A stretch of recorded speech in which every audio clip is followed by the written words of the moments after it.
नमस्कार दोस्तों, एक बार आपका फिर से स्वागत है हमारे प्यारे से YouTube चैनल पर। आशा करता हूँ आप एकदम सुरक्षित और स्वस्थ होंगे। मैं आज जो आपके समक्ष जो वीडियो लेकर के आया हूँ उसमें मैं आपको सैम्पल पेपर 2 करवाने जा रहा हूँ। ये सैम्पल पेपर आपका जो है आप MCQ पर आधारित होगा। इसमें आपके जो भी सबसे मोस्ट इम्पोर्टेंट MCQ जो आपके परीक्षा में पूछे जा सकते हैं वो आपके सारे के सारे जो आपको इसमें देखने को मिल सकता है। अगर आप हमारे YouTube चैनल पर पहली बार आए हैं तो आप हमारे चैनल को सब्सक्राइब कर सकते हैं, जिससे हम अगर कोई भी स्टडी से रिलेटेड वीडियो डालें तो आपको सबसे पहले नोटिफिकेशन मिल जाए। तो चलिए बिना किसी देरी के वीडियो को शुरू कर दें। तो आपका ये पॉलिटिकल साइंस का वीडियो होने वाला है। ये जो है आपका पिछले साल का जो परीक्षा हुआ था टर्म 1 का, जो पॉलिटिकल साइंस का जो परीक्षा हुआ था उसके मैं आपको जो भी क्वेश्चन थे वो मैं आपको आज करवाऊँगा। तो चलिए पहला प्रश्न हम सब देखते हैं। तो पहला है हमारा प्रश्न जो है वो है हमारा, निम्नलिखित में से कौन सी घटना को शीत युद्ध का चरम बिंदु के रूप में जाना जाता है। तो हमने पढ़ा था कि शीत युद्ध का चरम बिंदु जो किसे कहा जाता है वो कहा जाता है क्यूबा मिसाइल संकट को। तो बी जो है बिल्कुल इसका सही उत्तर हो जाएगा। तो चलते हैं अगले क्वेश्चन पर। अगला क्वेश्चन है हमारा, शीत युद्ध के काल में छोटे छोटे देश दो गठबंधनों में शामिल होकर अपने लिए क्या क्या प्राप्त करना चाहते थे। मतलब जो शीत युद्ध के काल जब शीत युद्ध चल रहा था तो छोटे छोटे देश जो थे उस टाइम दो गठबंधन था, पूर्वी और पश्चिमी गठबंधन। तो सभी देशों को जो था किसी ना किसी गठबंधन में जाना ही था। तो वो किसी भी गठबंधन में जाने से पहले जो थी उनकी क्या थी, कुछ मांगे थी। क्या थी? कुछ मांगे। तो वो सबसे पहले क्या चाहते थे, स्थानीय प्रतिद्वंद्वियों से रक्षा का वायदा। मतलब जैसे कि मान लीजिए कोई पश्चिमी गुट में चला गया, कोई पश्चिमी में चला गया, तो वो क्या चाहेगा कि पूर्वी गुट जो है, पूर्वी गठबंधन जो है उससे क्या मिलते रहे उनको, उनसे क्या मिलते रहे उनको जो है सिक्योरिटी जो है वो मिलते रहे। तो पहला जो है बिल्कुल सही उत्तर है। उसका संयुक्त राष्ट्र सुरक्षा परिषद की सदस्यता, तो ये जो है आपका गलत है। वो क्या चाहते, वो ऐसा उनकी मांग ऐसी थी ही नहीं। उसका तीसरा है हमारा, आत्मरक्षा के लिए आर्थिक सहायता। हाँ बिल्कुल, आत्मरक्षा के लिए आर्थिक सहायता वो बिल्कुल चाहते थे। तो पहला और तीसरा जो है बिल्कुल सही होगा। तो आपका सी जो है आपका वो बिल्कुल सही उत्तर हो जाएगा। उसका चलते हैं अगला पर। पहला गुट निरपेक्ष सम्मेलन निम्नलिखित में से किस स्थान पर हुआ था। तो वो हुआ था आपका ए बिल्कुल सही उत्तर हो जाएगा, बेलग्रेड में हुआ था आपका पहला गुट निरपेक्ष सम्मेलन जो है वो हुआ था। उसका चलते हैं अगले पर। अगला प्रश्न है हमारा, निम्नलिखित में से उस कथन को चुनिए जो शीत युद्ध का कारण नहीं था। मतलब यहाँ पर हमें वो कथन बताना है जो शीत युद्ध का कारण नहीं था, कि जिसके कारण जो है शीत युद्ध नहीं हुआ था। तो सबसे पहला जो है आपका क्या है, यह दो महाशक्तियों के बीच शक्ति का संघर्ष था। बिल्कुल ठीक, ये जो था आपका दो महाशक्तियों के बीच शक्ति का संघर्ष था। दोनों महाशक्तियाँ अपनी विचारधारा के प्रचार प्रसार में लगी थी। ठीक है। दोनों गठबंधन संयुक्त राष्ट्र में अपना प्रभुत्व स्थापित करना चाहती थी। ठीक है, ये भी। दोनों गठबंधन एक दूसरे से अधिक शक्तिशाली बनना चाहते थे। तो बिल्कुल ये भी ठीक है।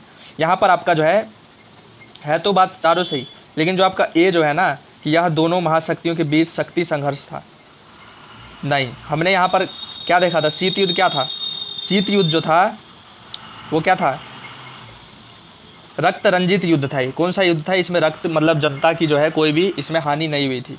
तो यहाँ पर शक्ति प्रदर्शन यहाँ पर नहीं किया गया था, सिर्फ विचारधारा को लेकर।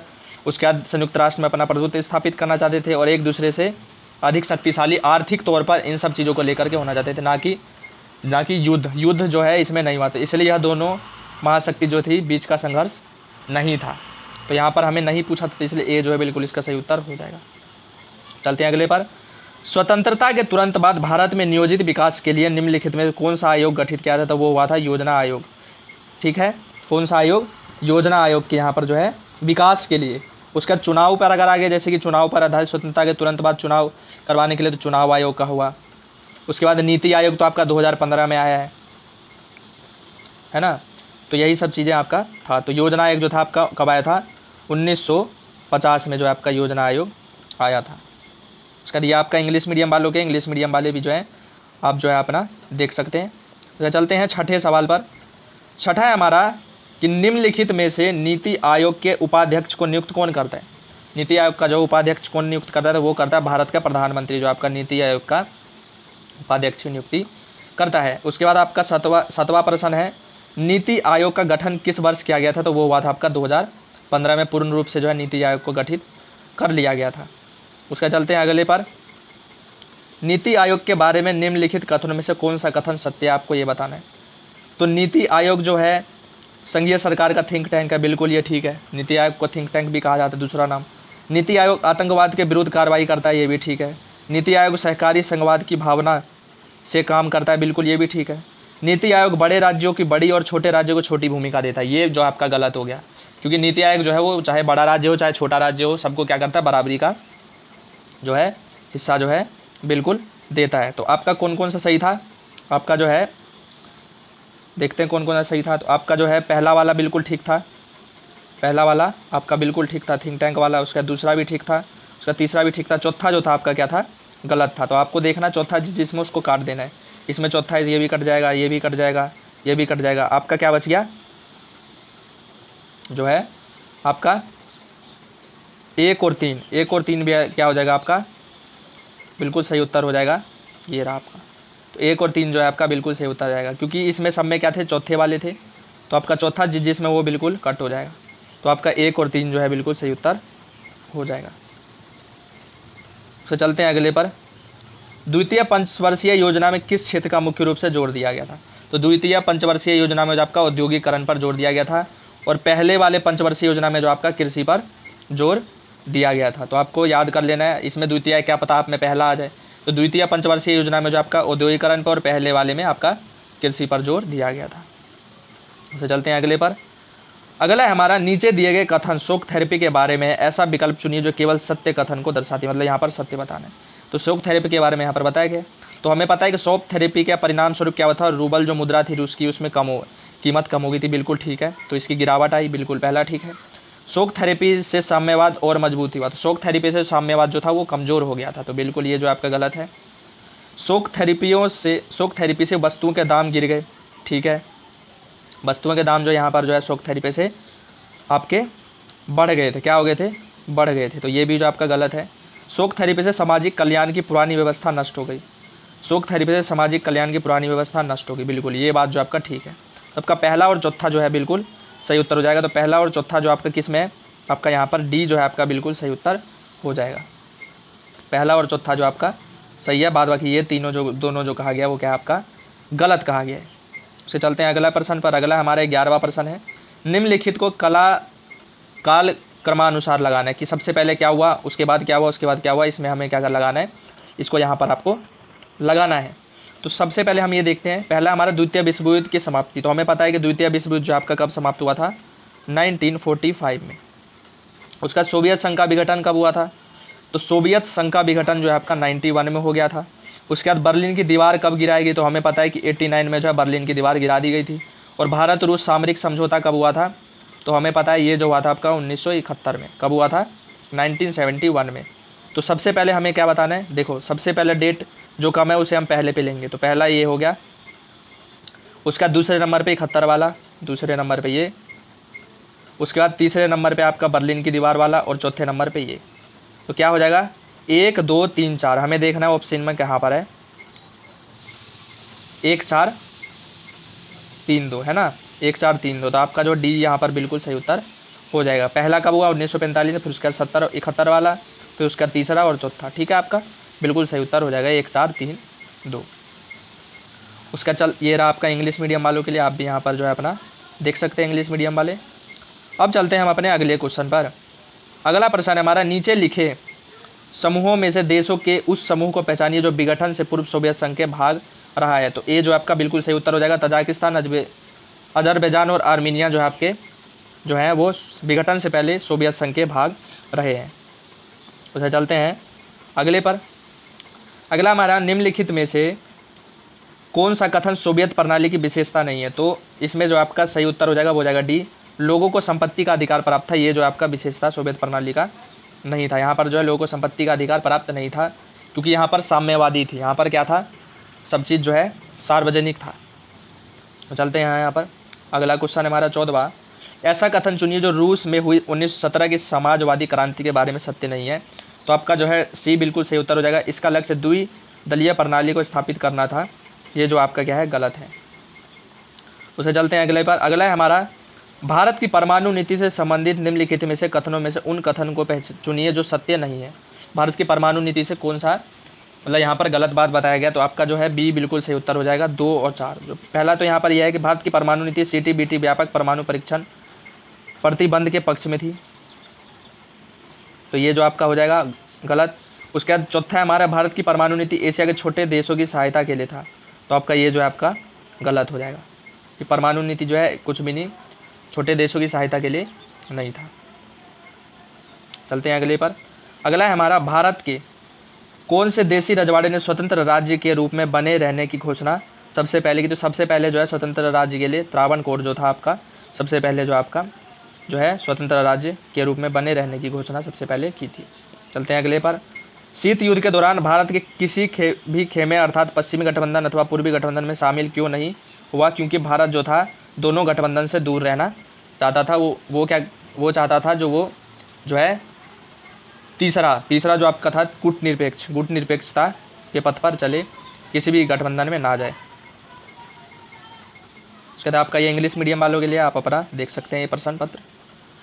उसके बाद चलते हैं अगले क्वेश्चन पर। Indian national army Azad Hind फौज के गठन किसने किया था। तो आपने ये तो बहुत बार सुना होगा, तो बी जो है आपका सुभाष चंद्र बोस जो बिल्कुल सही उत्तर हो जाएगा।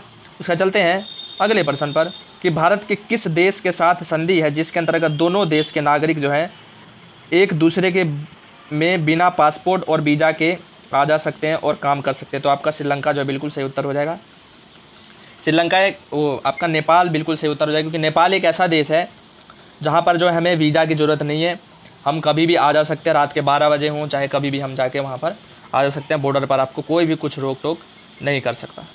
चलते हैं अगले पर। निम्नलिखित में से कौन सा नेता गुटनिरपेक्ष आंदोलन का संस्थापक सदस्य नहीं है। तो गुटनिरपेक्ष आंदोलन का संस्थापक सदस्य जो है वो आपका निकिता क्रुश्चेव जो है वो बिल्कुल सही उत्तर हो जाएगा, ये इन्होंने नहीं करा था।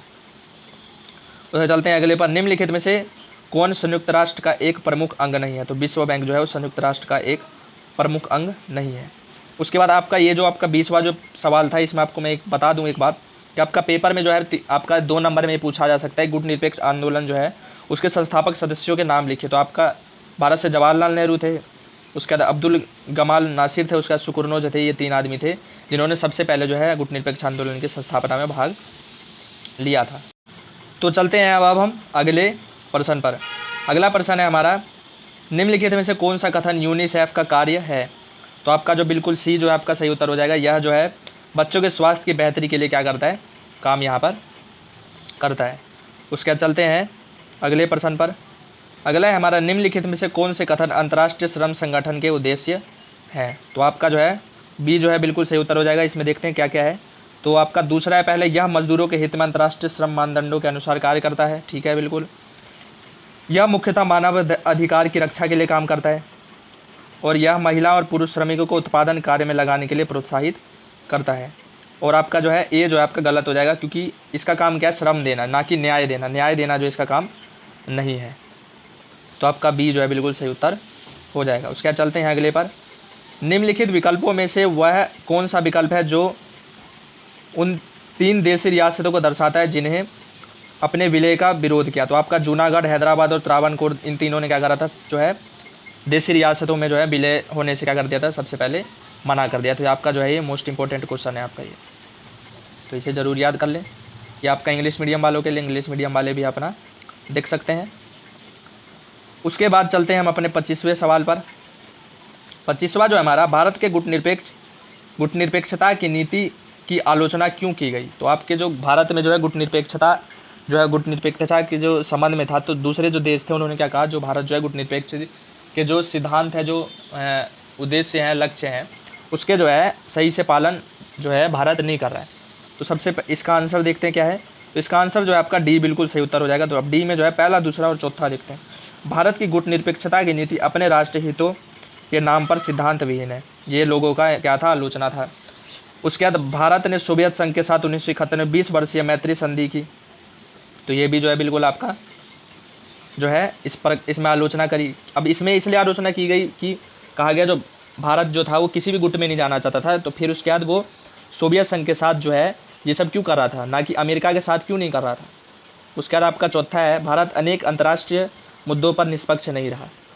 क्या हुआ कि जब भी मान लीजिए कोई अमेरिका हो गया, सोवियत संघ या फिर और भी किसी देशों के साथ जब भी कुछ वाद विवाद होता था, तो भारत जो है सिर्फ जो है सोवियत संघ का ही क्या देता था, साथ देता था, इसलिए जो था इसका आलोचना किया गया था। उसके बाद आपका तीसरा जो है बिल्कुल गलत हो जाएगा, क्योंकि भारत अमेरिका के साथ किसी भी मैत्री संधि के विरोध में था, तो ये जो आलोचना का विषय नहीं था। तो आपका जो है डी बिल्कुल सही उत्तर हो जाएगा। उसके चलते हैं अगले पर। नाटो को पश्चिमी गठबंधन भी कहते हैं क्योंकि इसके अधिकांश सदस्य देशों का संबंध जो है पश्चिमी यूरोप से है, तो इसलिए हम सब इसका जो है बी उत्तर बिल्कुल सही उत्तर हो जाएगा। उसके बाद आपको CTBT का यहाँ पर जो फुल फॉर्म बताना है यहाँ पर, तो आपका जो सी बिल्कुल सही उत्तर हो जाएगा। कंप्रिहेंसिव टेस्ट बैंड ट्रीटी जो है बिल्कुल आपका सही उत्तर हो जाएगा सी। चलते हैं अगले पर। निम्नलिखित में से देशों के किस समूह को धुरी राष्ट्र कहा जाता है, तो आपका जर्मनी, जापान, इटली जो है धुरी राष्ट्र के यहाँ पर सदस्य देश हैं, तो आपका बिल्कुल ये सही उत्तर हो जाएगा। उसके बाद आपका जो है अभिकथन कारण से रिलेटेड है, तो अभिकथन कारण जितने भी यहाँ पर प्रश्न है तो उसको आप हल्के में बिल्कुल मत लीजिए, क्या पता आपके पेपर में जो है सेम टू सेम ही बिल्कुल छाप दिया जाए। तो देखते हैं अभिकथन क्या है कि सोवियत संघ और साम्यवादी का अंत 1991 में, बिल्कुल ठीक बात है ये, क्योंकि सोवियत संघ की राजनीति और आर्थिक संस्थाएं अंदरूनी कमजोर के कारण लोगों की आकांक्षा को पूरा नहीं कर पा रहे थे, इसलिए जो है सोवियत संघ का जो है 1991 में विघटन हो गया। तो यहाँ पर कथन कारण जो है बिल्कुल जो एक दूसरे की सही व्याख्या कर रहा है, तो ए जो है बिल्कुल सही उत्तर हो जाएगा। उसका ये रहा आपका इंग्लिश मीडियम वालों के लिए, आप देख सकते हैं अपना प्रश्न पत्र। उससे चलते हैं अगले पर। अगला भी कथन कारण है हमारा कि 1990 के दशक में रूस की अर्थव्यवस्था पूरी तरह तहस नहस हो गई। बिल्कुल ठीक बात है। क्यों? कारण क्या था कि 90% से अधिक जो है उद्योग जो है उसे निजी हाथों में औने पौने दामों में बेच दी गई थी।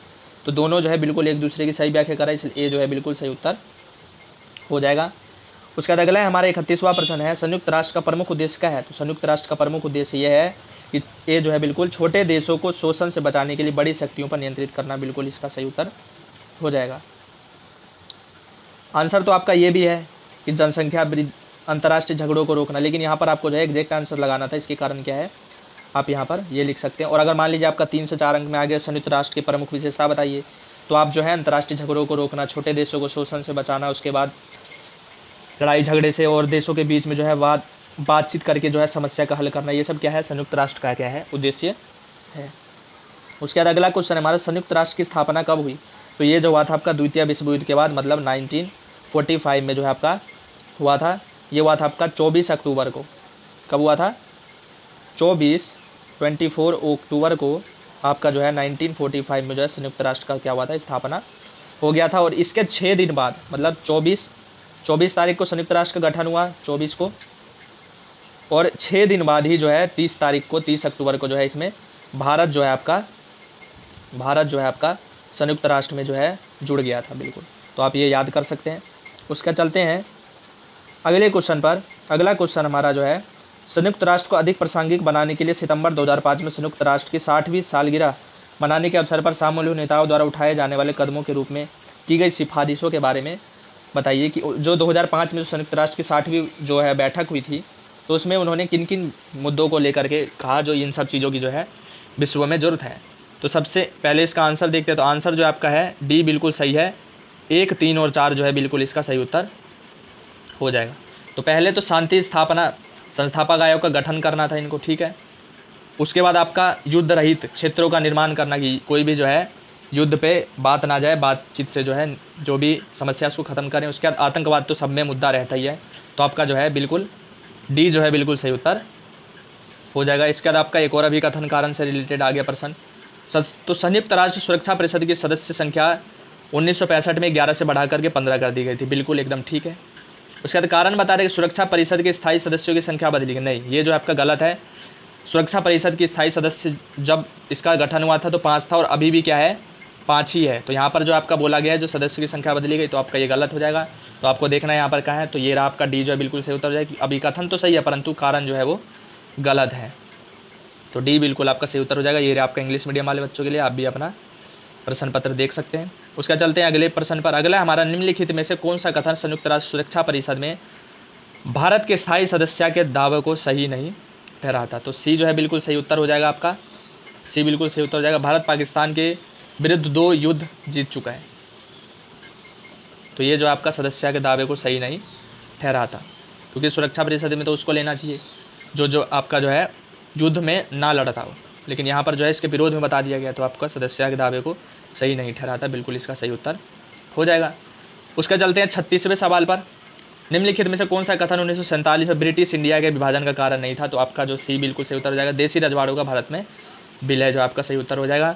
उसका चलते हैं अगले प्रश्न पर। 37वां है हमारा, निम्नलिखित में से कौन से परिणाम 1947 में हुए विभाजन के परिणाम है? तो आपका जो है सी बिल्कुल सही उत्तर हो जाएगा। पहला सांप्रदायिक हिंसा और दूसरा जो है आपका लाखों लोगों का एक स्थान से दूसरे स्थान पर जाना, जो है आपका विभाजन का यहाँ पर परिणाम हुआ। उसका चलते हैं अगले सवाल पर। अधिकतर रजवाड़ों के शासकों ने भारतीय संघ का अंग बनने के लिए कब सहमति प्रदान की? तो 15 अगस्त 1947 को जो है आपका सहमति प्रदान इन्होंने कर दी थी। तो आप इसका ये सही उत्तर लगा सकते हैं। अगला सवाल है हमारा, निम्नलिखित में से कौन सा पूर्वोत्तर का एक राज्य 1972 से पहले ही राज्य बन चुका था? तो वो बन चुका था आपका नागालैंड, जो है 1972 से पहले ही राज्य बन चुका था। उसके बाद आपका ये विघटन कारण से रिलेटेड है। तो इसका जो आपका ए बिल्कुल सही उत्तर हो जाएगा कि हैदराबाद के निजाम के शासक के विरुद्ध लोगों का आंदोलन ताकत और तेजी पकड़ चुका था, क्योंकि क्या हुआ, इसमें किसान और महिला जो है वो और जुड़ गए और दमनकारी शासन के विरुद्ध हाथ मिला लिए थे। तो आपका जो है इसका जो है ए नहीं होगा आंसर। इसमें क्या बोल रहा है कि हैदराबाद के निजाम के शासन के विरुद्ध लोगों का आंदोलन ताकत और तेजी पकड़ चुका था। ठीक है, क्यों? क्योंकि किसान और महिलाओं ने निजाम के दमनकारी शासन के विरुद्ध हाथ मिला लिया था। जो ए जो है बिल्कुल इसका सही उत्तर हो जाएगा। थोड़ा सा मेरे से गलती हो गया यहाँ पर। तो क्या हुआ था कि जो हैदराबाद का निजाम जो है वो क्यों शासन से हट गया था? तो उसका सबसे बड़ा कारण ये था कि अब जब छोटे लोग, महिलाएं, किसान जो है वही अगर अब दमनकारी शासन के विरुद्ध जो है बड़े नेता थे उनके साथ हाथ मिला लेंगे तो क्या होगा, उसको हार तो भाई मानना पड़ेगा। तो ए जो है बिल्कुल सही उत्तर हो जाएगा। उसका ये रहा आपका इंग्लिश का प्रश्न पत्र, आप अपना देख सकते हैं। उसका चलते हैं आपका 41वें प्रश्न पर चलते हैं। 41वां प्रश्न है हमारा, भारत के योजना आयोग को समाप्त कर दिया गया क्योंकि यह विकास की चुनौती को सामना करने में अप्रभावी और अप्रासंगिक हो गया था, इसलिए जो है योजना आयोग को हटा दिया गया। सर आपका विकथन कारण से है। 1995 में भारत परमाणु अप्रसार संधि को अनिश्चित काल के लिए बढ़ाने के विरुद्ध था। इसने परमाणु अप्रसार संधि और व्यापक परमाणु परीक्षण प्रतिबंध संधि दोनों पर हस्ताक्षर करने से इनकार कर दिया। बिल्कुल ठीक है इसका। भारत इन संधियों को भेदभावपूर्ण मानता था, इसलिए क्या करा था, इन्होंने हस्ताक्षर से मना कर दिया। परमाणु हथियार रखने वाले 5 देशों के अधिकार का विरोध है। तो ये जो है बिल्कुल सही उत्तर हो जाएगा। दोनों जो है एक दूसरे की सही व्याख्या कर रहे हैं। आपका फिर 43वां विकथन कारण से रिलेटेड प्रश्न है। तो इसका जो आपका हो जाएगा, यद्यपि भारत और इजराइल के बीच सांस्कृतिक जुड़ाव बहुत ही क्या है, पुराना है। बिल्कुल हम ऐसा जानते हैं, परंतु दोनों के बीच राजनीतिक संबंध भारत में राजग की सरकार आने के बाद ही विकसित हुआ है। क्यों? क्योंकि दोनों देशों के नेता 1990 से एक दूसरे की देश की यात्रा करते रहे हैं। तो यहाँ पर क्या है कि जो आपका आंसर जो है दोनों जो है सही व्याख्या एकदम कर रहा है। तो इसलिए हम क्या कर सकते हैं, इसका ये जो है बिल्कुल सही उत्तर लगा सकते हैं। चलते हैं अगले पर। अगला है हमारा, निम्नलिखित में से कौन सा कथन भारत चीन के संबंध के बारे में सही नहीं है? तो सी जो है बिल्कुल सही उत्तर है। भारत ने चीन के सुरक्षा परिषद में प्रवेश का विरोध किया, ना ही चीन ने करा है भारत का विरोध कि उसको सुरक्षा परिषद में ना लिया जाए, ना कि भारत ने चीन का करा है। इसका ये रहा आपका इंग्लिश मीडियम वालों का। अब चलते हैं अपने 45वें प्रश्न पर। 45वां प्रश्न है हमारा, भारत और पाकिस्तान के संबंधों के बारे में निम्नलिखित में से कौन सा कथन असत्य है? तो सी जो है बिल्कुल इसका सही उत्तर हो जाएगा कि भारत और पाकिस्तान ने आतंकवाद के विरुद्ध आपस में मैत्री संधि की है। नहीं, क्योंकि आतंकवाद तो खुद पाकिस्तान में है, अगर वो चाहे तो आतंकवाद को रोक सकता है, तो संधि कैसे ये एक दूसरे से कर सकते हैं। उसका चलते हैं अगले पर। उसका आपको जो है, मैं सिर्फ आंसर बता रहा हूँ, लेकिन आपको जो है जितने भी ऑप्शन सब जो हैं इन सबको भी आपको पढ़ना है, क्योंकि इससे भी रिलेटेड आपको आ सकता है कि भारत और पाकिस्तान के बीच में जो है ताशकंद समझौता कब हुआ? तो आपका जो 1966 में हुआ। तो आपको जो है ये सब भी याद बिल्कुल कर लेना है। तो चलते हैं अगले प्रश्न पर। अगला है हमारा, भारत और नेपाल के संबंध में निम्नलिखित में से सही कथन को चुनना है। तो सी जो है बिल्कुल सही उत्तर हो जाएगा। भारत और नेपाल के बीच विशेष प्रकार का संबंध है। उसके बाद भारत ने नेपाल के आंतरिक मामलों में हस्तक्षेप नहीं किया है।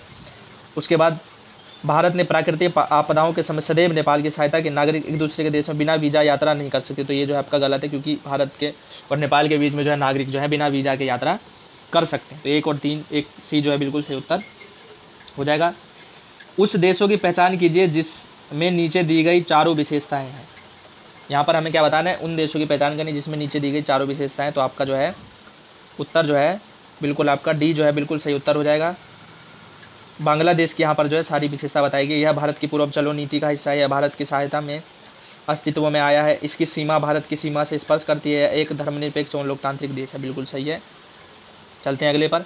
अगला हमारा, निम्नलिखित में से कौन सा कथन भारत की विदेश नीति का हिस्सा नहीं है? तो सी जो है बिल्कुल सही हो जाएगा कि एक ध्रुवीय विश्व का सम्मान करना। भारत जो है बहुध्रुवीय विश्व का क्या करता है, सम्मान करता है। ये आपके इंग्लिश मीडियम वालों का है, तो आप अपना प्रश्न पत्र देख सकते हैं। तो चलते हैं अगले पर। हमारा चित्र से आधारित जो है प्रश्न है। हमने जो है आपको चित्र से रिलेटेड जो आपके जो महत्वपूर्ण जितने भी चित्र कार्टून बेस पे जो आपके परीक्षा में आ सकते हैं, तो उसकी भी हमने वीडियो डाल दिया। अगर आपने वो वीडियो अभी तक नहीं देखी है तो लिंक जो है आपको प्लेलिस्ट मैं आपको प्लेलिस्ट में आपको ये वीडियो डाल दूंगा, तो आप प्लेलिस्ट में जा करके उसको देख सकते हैं। और इसकी लिंक भी मैं डाल दूंगा। और अगर आपको इसकी वीडियो की PDF चाहिए तो आप कमेंट करके बताइएगा, हम आपकी जो है PDF भी आपको प्रोवाइड करवा देंगे। उससे चलते हैं अगले पर। अगला हमारा जो है आपको यहाँ पर चित्र दिया गया है, बताना है कि चित्र जो है किसका है। तो ये हम जानते हैं संयुक्त राष्ट्र संघ के जो है यहाँ पर ये चित्र जो आपका यहाँ पर दर्शाया गया है। उसके बाद आपका ये चित्र था। इस चित्र में आपको बताना है कि यह चित्र कब का है, मतलब किस डेट को है, और इस चित्र में जो है क्या हो रहा है। तो इसमें जो है बी बिल्कुल सही होता है। भारत का प्रथम स्वतंत्रता दिवस 15 अगस्त 1947 का जो है आपका ये चित्र है। यहाँ पर क्या कर रहे हैं, जवाहरलाल नेहरू जो है पूरे जनता को जो है क्या कर रहे हैं, वो संबोधित कर रहे हैं। तो आपका ये इंग्लिश मीडियम वालों का था। इंग्लिश मीडियम वाले बच्चे जो है अपना देख सकते हैं। और चलते हैं अगले प्रश्न पर। अगला है हमारा चित्र से आधारित है। तो आपका जो है दी गई डाक टिकटों पर ध्यानपूर्वक अध्ययन कीजिए और हमें क्या बताना है, इसका उत्तर बताना है। तो आपको जो है सही उत्तर हो जाएगा ए, क्योंकि जो है जय जवान जय किसान जो है इसका नारा किसने दिया था, तो आपका लाल बहादुर ने दिया था। तो आपको यहाँ पर ए जो है बिल्कुल सही उत्तर हो जाएगा। उसके बाद ये इंग्लिश मीडियम वालों के लिए आप अपना देख सकते हैं। उसके बाद आपका पैसेज से था, तो पैसेज जो है आप पढ़ सकते हैं और इसका आंसर जो है आप दे सकते हैं। और मैंने जो आपका यहाँ पर टिक भी लगा दिया, आंसर जो है बिल्कुल सही जो आंसर है। उसके बाद आप जो है इसको देख सकते हैं, जितने भी आपको जो आंसर है वो मैंने यहाँ पर टिक लगा दिया है। ये इंग्लिश मीडियम वाले बच्चों के लिए है। उसके बाद ये फिर पैसेज आ गया आपका, तो इसमें आपको जितना भी सही उत्तर है उसका मैंने यहाँ पर जो आपको टिक लगा दिया है, आप यहाँ पर देख सकते हैं। तो यही था आपका सैम्पल पेपर। आशा करता हूँ वीडियो जो है आपको अच्छी लगी होगी। अगर आपको वीडियो अच्छी लगी होगी तो वीडियो को क्या कीजिए, वीडियो को लाइक कीजिए, ज़्यादा से ज़्यादा जो है शेयर कीजिए, उसके बाद सब्सक्राइब कीजिए, जिससे हम जो भी स्टडी से रिलेटेड जो वीडियो डालें तो आपको सबसे पहले जो है नोटिफिकेशन मिल जाए। तो तब तक के लिए वीडियो को यहीं पर समाप्त करते हैं। धन्यवाद।